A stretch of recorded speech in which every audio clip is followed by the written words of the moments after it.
من مقام الدار مليت، عفت الوطن واغتث بالي وابعدت عني ثاني الليل. راعي المطايا وما خوالي غير اللي راكبا على السيد، يا طار يشيل الدقم عاني بلغ سلامي.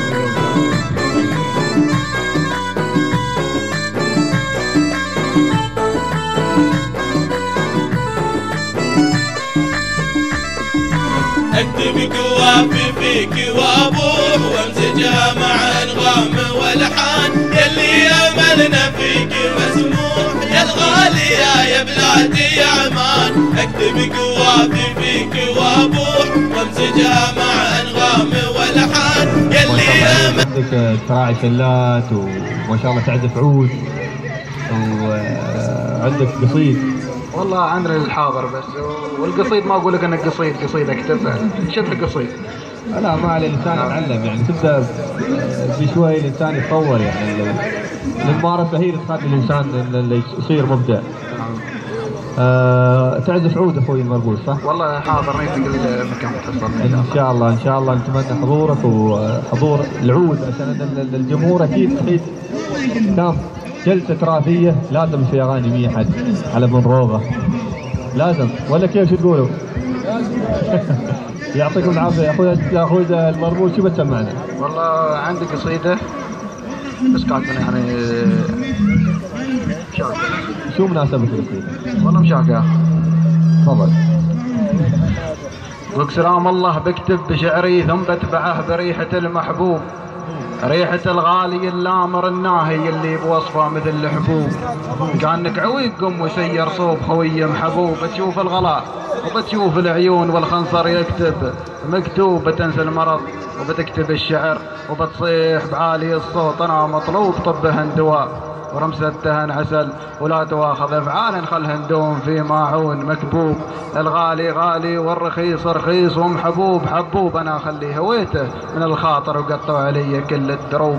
الناس ما ترحم واهل الحسد في كل الدروب يا ابني، الناس ما ترحم واهل الحسد في كل الدروب. حد يبني وحد يهدم وحظي انا كذا مصيوب، تسبب في الخير ولا تقعد تطلب الطبوب. ابغي رضا الكل منهم اللي ما يصلون، غالي عندي لو هو فوق المزون. واختمت قولا عند ناس يفهمون ونبغى السموح لنا فيك مسموح يا الغالي يا بلادي يا عمان.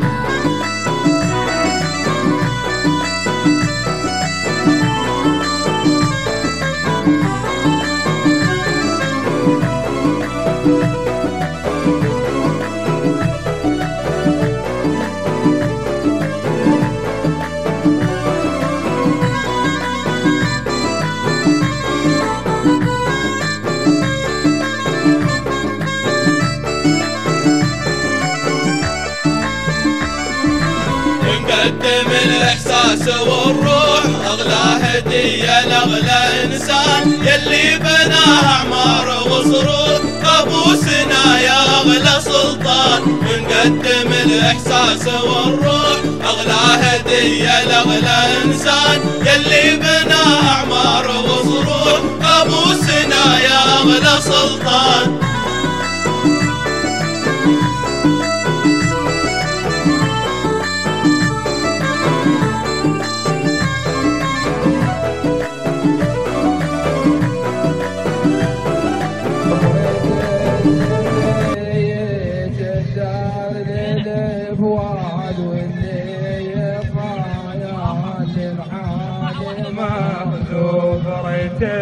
الذي كدار للأفواد واللي يخيل للحال مخزوب.